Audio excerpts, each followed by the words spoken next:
mobile रे छोरा नहीं छै हमरा मोबाइल रे छोरा किन के तू देना मोबाइल रे तब बात करबो छोरा किन के तू देना मोबाइल रे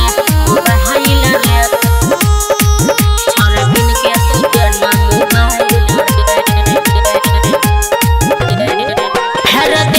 मोबाइल करबौ बात रे प्यार करबौ तोरे हम साथ रे बुझलिही ना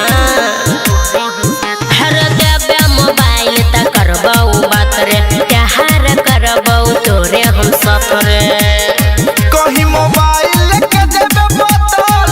कहीं करबे नहीं हमारा कॉल कहीं मोबाइल के देबे बोतल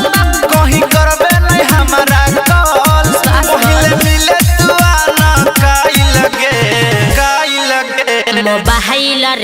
मोबाइल रे छोरा नहीं छै हमरा मोबाइल रे छोरा किन के तू देना मोबाइल रे देना रे छोरा किन के तू देना मोबाइल रे छोरा किन के तू देना मोबाइल पूरा उठावे तोरा परत कहबो कहानी गाड़ी रे बढ़त खर्चा उठावे सकबी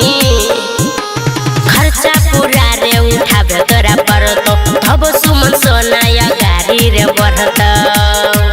जे कहबे से हम करबौ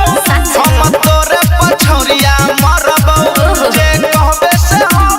करबौ हम तोरे पछौरी के मरबौ संजीत पवन के दहिया समाई लगे अच्छा बेचारा मोबाइल रे छोरा नहीं छै हमरा मोबाइल रे छोरा किन के तू देना